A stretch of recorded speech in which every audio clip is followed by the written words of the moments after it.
The Data Encryption Standard is a previously predominant symmetric-key algorithm for the encryption of electronic data. It was highly influential in the advancement of modern cryptography in the academic world. Developed in the early 1970s at IBM and based on an earlier design by Horst Feistel, the algorithm was submitted to the National Bureau of Standards following the agency's invitation to propose a candidate for the protection of sensitive, unclassified electronic government data. In 1976, after consultation with the National Security Agency, the NBS eventually selected a slightly modified version, which was published as an official Federal Information Processing Standard for the United States in 1977. The publication of an NSA-approved encryption standard simultaneously resulted in its quick international adoption and widespread academic scrutiny. Controversies arose out of classified design elements, a relatively short key length of the symmetric key block cipher design, and the involvement of the NSA, nourishing suspicions about a backdoor. The intense academic scrutiny the algorithm received over time led to the modern understanding of block ciphers and their cryptanalysis. DES is now considered to be insecure for many applications. This is chiefly due to the 56-bit key size being too small. In January 1999, Distributed.net and the Electronic Frontier Foundation collaborated to publicly break a DES key in 22 hours and 15 minutes. There are also some analytical results which demonstrate theoretical weaknesses in the cipher, although they are infeasible to mount in practice. The algorithm is believed to be practically secure in the form of triple DES, although there are theoretical attacks. In recent years, the cipher has been superseded by the Advanced Encryption Standard. Furthermore, DES has been withdrawn as a standard by the National Institute of Standards and Technology. Some documentation makes a distinction between DES as a standard and DES as an algorithm, referring to the algorithm as the DEA. History of DES. The origins of DES go back to the early 1970s. In 1972, after concluding a study on the U.S. government's computer security needs, the U.S. standards body NBSA now named NIST identified a need for a government-wide standard for encrypting and classified, sensitive information. Accordingly, on May 15, 1973, after consulting with the NSA, NBS solicited proposals for a cipher that would meet rigorous design criteria. None of the submissions, however, turned out to be suitable. A second request was issued on August 27, 1974. This time, IBM submitted a candidate which was deemed acceptable a cipher developed during the period 1973–1974 based on an earlier algorithm, Horst Feistel's Lucifer cipher. The team at IBM involved in cipher design and analysis included Feistel, Walter Tuchman, Don Coppersmith, Alan Kuhnheim, Carl Mayer, Mike Mathias, Roy Adler, Edna Grossman, Bill Knotts, Lynn Smith, and Bryant Tuckerman. NSA's involvement in the design. On March 17, 1975, the proposed DES was published in the Federal Register. Public comments were requested, and in the following year 2 open workshops were held to discuss the proposed standard. There was some criticism from various parties, including from public key cryptography pioneers Martin Hellman and Whitfield Diffie, citing a shortened key length and the mysterious S boxes as evidence of improper interference from the NSA. The suspicion was that the algorithm had been covertly weakened by the intelligence agency so that but no one else could easily read encrypted messages. Alan Kuhnheim commented, "We sent the S boxes off to Washington. They came back and were all different." The United States Senate Select Committee on Intelligence reviewed the NSA's actions to determine whether there had been any improper involvement. In the unclassified summary of their findings, published in 1978, the committee wrote, "In the development of DES, NSA convinced IBM that a reduced key size was sufficient. Indirectly assisted in the development of the S-box structures. And certified that the final DES algorithm was, to the best of their knowledge, free from any statistical or mathematical weakness. However, it also found that NSA did not tamper with the design of the algorithm in any way. IBM invented and designed the algorithm, made all pertinent decisions regarding it, and concurred that the agreed-upon key size was more than adequate for all commercial applications for which the DES was intended. Another member of the DES team, Walter Tuchman, stated, "We developed the DES algorithm entirely within IBM using IBMers. The NSA did not dictate a single wire." In contrast, a declassified NSA book on cryptologic history states, in 1973 NBS solicited private industry for a data encryption standard. The first offerings were disappointing, so NSA began working on its own algorithm.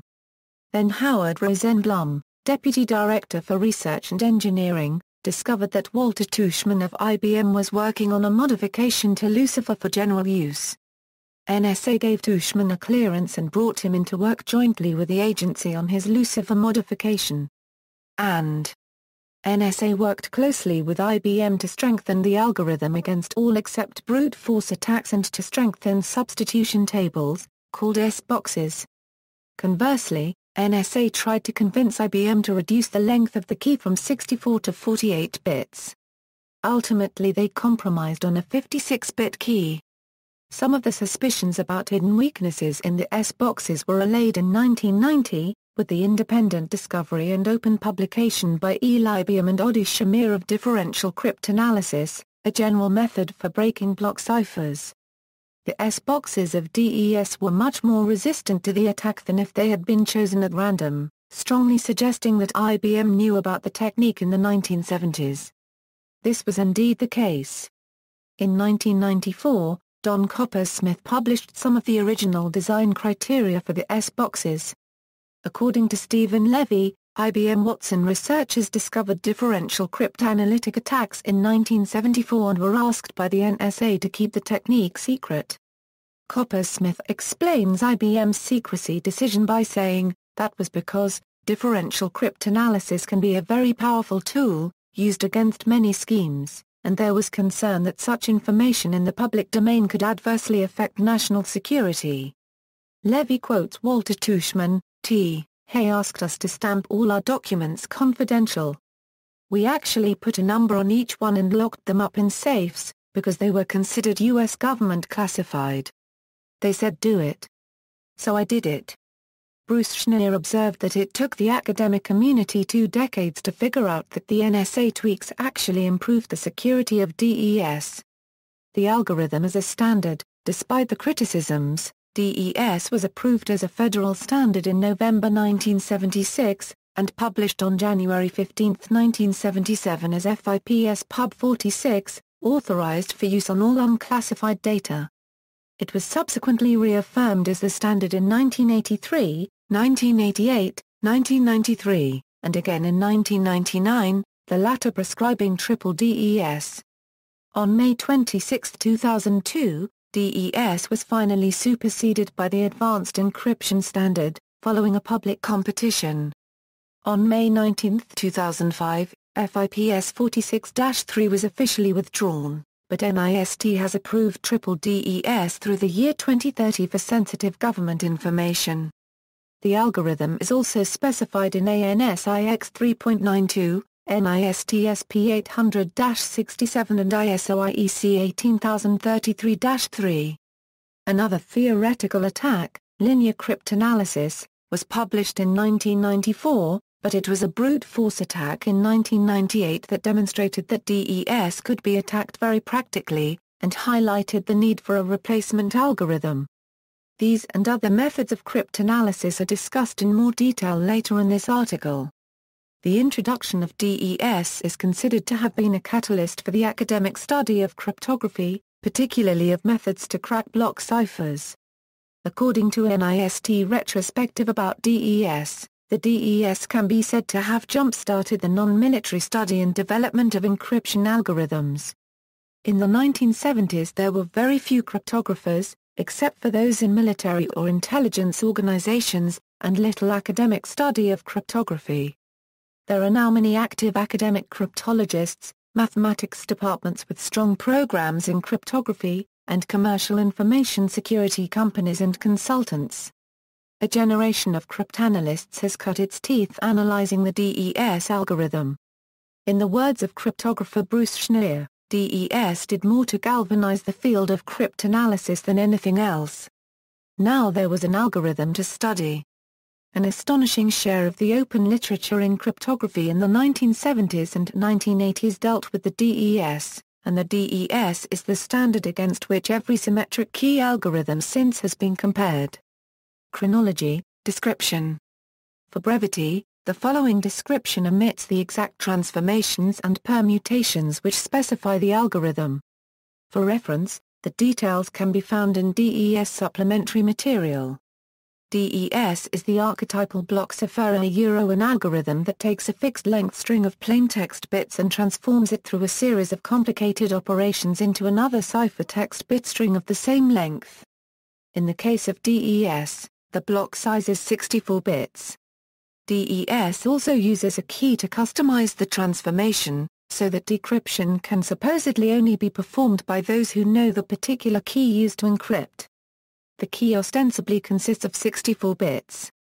However, only 56 of these are actually used by the algorithm.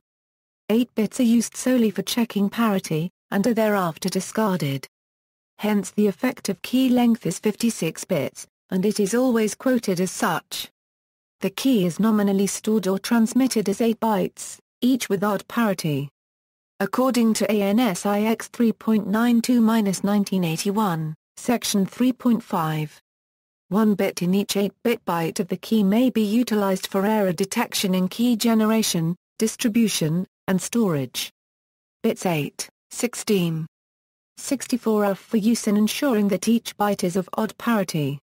Like other block ciphers, DES by itself is not a secure means of encryption but must instead be used in a mode of operation. FIPS 81 specifies several modes for use with DES. Further comments on the usage of DES are contained in FIPS 74. Decryption uses the same structure as encryption but with the keys used in reverse order. Overall structure. The algorithm's overall structure is shown in Figure 1. There are 16 identical stages of processing, termed rounds. There is also an initial and final permutation, termed IP and FP, which are inverses. IP and FP have no cryptographic significance, but were included in order to facilitate loading blocks in and out of mid-1970s 8-bit based hardware. Before the main rounds, the block is divided into two 32-bit halves and processed alternately. This crisscrossing is known as the Feistel scheme. The Feistel structure ensures that decryption and encryption are very similar processes. The only difference is that the suitcase are applied in the reverse order when decrypting. The rest of the algorithm is identical. This greatly simplifies implementation, particularly in hardware, as there is no need for separate encryption and decryption algorithms. The # symbol denotes the exclusive OR operation. The F function scrambles half a block together with some of the key. The output from the F function is then combined with the other half of the block, and the halves are swapped before the next round. After the final round, the halves are swapped. This is a feature of the Feistel structure which makes encryption and decryption similar processes. The Feistel function, the F function, depicted in Figure 2, operates on half a block at a time and consists of 4 stages. Expansion the 32-bit half block is expanded to 48 bits using the expansion permutation, denoted E in the diagram, by duplicating half of the bits. The output consists of 8 6-bit pieces, each containing a copy of 4 corresponding input bits, plus a copy of the immediately adjacent bit from each of the input pieces to either side. Key mix single the result is combined with the subkey using an XOR operation. 16 48-bit suitcase 1 for each round are derived from the main key using the key schedule. Substitution after mixing in the subkey, the block is divided into 8 6-bit pieces before processing by the S boxes, or substitution boxes. Each of the 8 S boxes replaces its 6 input bits with 4 output bits according to a nonlinear transformation, provided in the form of a lookup table. The S boxes provide the core of the security of ɛdɛz. Without them, the cipher would be linear, and trivially breakable. permutation Finally, the 32 outputs from the S boxes are rearranged according to a fixed permutation, the P box. This is designed so that, after permutation, each S box's output bits are spread across 4 different S boxes in the next round. The alternation of substitution from the S boxes, and permutation of bits from the P box and E expansion provides so-called confusion and diffusion respectively, a concept identified by Claude Shannon in the 1940s as a necessary condition for a secure yet practical cipher. Key schedule. Figure 3 illustrates the key schedule for encryption the algorithm which generates the suitcase. Initially, 56 bits of the key are selected from the initial 64 by permuted choice 1 the remaining 8 bits are either discarded or used as parity check bits. The 56 bits are then divided into two 28-bit halves. Each half is thereafter treated separately. In successive rounds, both halves are rotated left by 1 or 2 bits, and then 48 subkey bits are selected by permuted choice 2 24 bits from the left half, and 24 from the right. The rotations mean that a different set of bits is used in each subkey. Each bit is used in approximately 14 out of the 16 suitcases. The key schedule for decryption is similar the suitcases are in reverse order compared to encryption. Apart from that change, the process is the same as for encryption. The same 28 bits are passed to all rotation boxes. Security and cryptanalysis. Although more information has been published on the cryptanalysis of DES than any other block cipher, the most practical attack to date is still a brute force approach. Various minor cryptanalytic properties are known, and 3 theoretical attacks are possible which, while having a theoretical complexity less than a brute force attack, require an unrealistic number of known or chosen plaintexts to carry out, and are not a concern in practice. Brute force attack. For any cipher, the most basic method of attack is brute force trying every possible key in turn. The length of the key determines the number of possible keys, and hence the feasibility of this approach. For DES, questions were raised about the adequacy of its key size early on, even before it was adopted as a standard, and it was the small key size, rather than theoretical cryptanalysis, which dictated a need for a replacement algorithm. As a result of discussions involving external consultants including the NSA, the key size was reduced from 128 bits to 56 bits to fit on a single chip. In academia, various proposals for a DES cracking machine were advanced. In 1977, Diffie and Hellman proposed a machine costing an estimated $20 million which could find a DES key in a single day. By 1993, Wiener has proposed a key search machine costing $1 million which would find a key within 7 hours. However, none of these early proposals were ever implemented or, at least, no implementations were publicly acknowledged. The vulnerability of DES was practically demonstrated in the late 1990s. In 1997, RSA Security sponsored a series of contests, offering a $10,000 prize to the first team that broke a message encrypted with DES for the contest.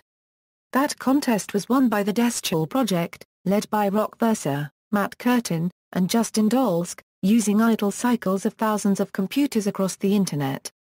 The feasibility of cracking DES quickly was demonstrated in 1998 when a custom DES cracker was built by the Electronic Frontier Foundation, a cyberspace civil rights group, at the cost of approximately $250,000. Their motivation was to show that DES was breakable in practice as well as in theory. There are many people who will not believe the truth until they can see it with their own eyes. Showing them a physical machine that can crack DES in a few days is the only way to convince some people that they really cannot trust their security to DES. The machine brute forced a key in a little more than 2 days' search. The next confirmed DES cracker was the Copacabana Machine built in 2006 by teams of the universities of Bochum and Kiel, both in Germany. Unlike the EFF machine, Copacabana consists of commercially available, reconfigurable integrated circuits. 120 of these field-programmable gate arrays of type Xilinx Spartan 3-1000 run in parallel. They are grouped in 20 DIMM modules, each containing 6 FPGAs. The use of reconfigurable hardware makes the machine applicable to other code-breaking tasks as well. One of the more interesting aspects of Copacabana is its cost factor. One machine can be built for approximately $10,000. The cost decrease by roughly a factor of 25 over the EFF machine is an example of the continuous improvement of digital hardware (See Moore's law). Adjusting for inflation over 8 years yields an even higher improvement of about 30x. Since 2007, SciEngines GmbH, a spin-off company of the two project partners of Copacabana, has enhanced and developed successors of Copacabana. In 2008, the Copacabana Riviera reduced the time to break DES to less than 1 day, using 128 Spartan 3-5000s. Currently, SciEngines Riviera holds the record in brute force breaking DES, having utilized 128 Spartan 3-5000 FPGAs. Their 256 Spartan 6 Lucis 150 model has even lowered this time. Attacks faster than brute force. There are 3 attacks known that can break the full 16 rounds of DES with less complexity than a brute force search: differential cryptanalysis, linear cryptanalysis, and Davis attack. However, the attacks are theoretical and are unfeasible to mount in practice. These types of attack are sometimes termed certificational weaknesses. Differential cryptanalysis was rediscovered in the late 1980s by Eli Biam and Odi Shamir. It was known earlier to both IBM and the NSA and kept secret. To break the full 16 rounds, differential cryptanalysis requires 249 chosen plaintexts. DES was designed to be resistant to DC. Linear cryptanalysis was discovered by Mitsuru Matsui, and needs 243 known plaintexts. The method was implemented, and was the first experimental cryptanalysis of DES to be reported. There is no evidence that DES was tailored to be resistant to this type of attack. A generalization of LCA multiple linear cryptanalysis was suggested in 1994, and was further refined by Byukov and others. Their analysis suggests that multiple linear approximations could be used to reduce the data requirements of the attack by at least a factor of 4. A similar reduction in data complexity can be obtained in a chosen plaintext variant of linear cryptanalysis. Junod performed several experiments to determine the actual time complexity of linear cryptanalysis, and reported that it was somewhat faster than predicted, requiring time equivalent to 239 241 DES evaluations. Improved Davis attack. While linear and differential cryptanalysis are general techniques and can be applied to a number of schemes, Davis attack is a specialized technique for DES, first suggested by Donald Davis in the 80s, and improved by Biam and Byukov. The most powerful form of the attack requires 250 known plaintexts, has a computational complexity of 250, and has a 51% success rate. There have also been attacks proposed against reduced round versions of the cipher, that is, versions of DES with fewer than 16 rounds. Such analysis gives an insight into how many rounds are needed for safety, and how much of a security margin the full version retains.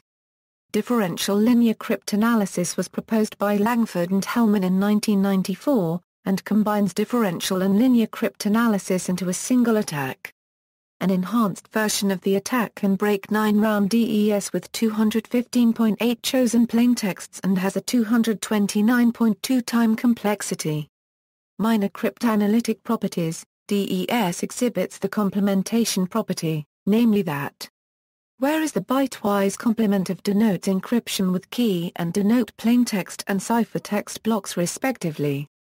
The complementation property means that the work for a brute force attack could be reduced by a factor of 2 under a chosen plaintext assumption. By definition, this property also applies to TDES cipher. DES also has 4 so-called weak keys. Encryption and decryption under a weak key have the same effect, or equivalently, there are also 6 pairs of semi-weak keys. Encryption with one of the pair of semi-weak keys, operates identically to decryption with the other, or equivalently, it is easy enough to avoid the weak and semi-weak keys in an implementation either by testing for them explicitly, or simply by choosing keys randomly. The odds of picking a weak or semi-weak key by chance are negligible. The keys are not really any weaker than any other keys anyway, as they do not give an attack any advantage. DES has also been proved not to be a group, or more precisely, the set under functional composition is not a group, nor close to being a group. This was an open question for some time, and if it had been the case, it would have been possible to break DES, and multiple encryption modes such as triple DES would not increase the security. It is known that the maximum cryptographic security of DES is limited to about 64 bits, even when independently choosing all-round keys instead of deriving them from a key, which would otherwise permit a security of 768 bits. Replacement algorithms, concerns about security and the relatively slow operation of DES in software motivated researchers to propose a variety of alternative block cipher designs, which started to appear in the late 1980s and early 1990s. Examples include RC5, Blowfish, IDEA, ɛdɛz, Cipher, CAST5 and FEAL. Most of these designs kept the 64-bit block size of DES, and could act as a drop-in replacement, although they typically used a 64-bit or 128-bit key. In the Soviet Union, the GOST 28147-89 algorithm was introduced, with a 64-bit block size and a 256-bit key, which was also used in Russia later. DES itself can be adapted and reused in a more secure scheme. Many former DES users now use triple DES, which was described and analyzed by one of DES's patentees. It involves applying DES 3 times with 2 or 3 different keys. TDES is regarded as adequately secure, although it is quite slow. A less computationally expensive alternative is DESX, which increases the key size by XORing extra key material before and after DES. GDES was a DES variant proposed as a way to speed up encryption, but it was shown to be susceptible to differential cryptanalysis. On January 2, 1997, NIST announced that they wished to choose a successor to DES. In 2001, after an international competition, NIST selected a new Cipher, the Advanced Encryption Standard, as a replacement. The algorithm which was selected as the AES was submitted by its designers under the name Ridgedale. Other finalists in the NIST AES competition included RC6, Serpent, Mars, and Twofish. See also: DES supplementary material, triple DES, skipjack, symmetric-key algorithm, notes. References. External links: FIPS 46-3, the official document describing the DES standard. An older version in HTML, Copacabana, a $10,000 DES cracker based on FPGAs by the Universities of Bochum and Kiel, DES step-by-step presentation and reliable message encoding application, a fast new DES implementation in software, BIM, on multiple linear approximations, RFC 4772 are security implications of using the Data Encryption Standard.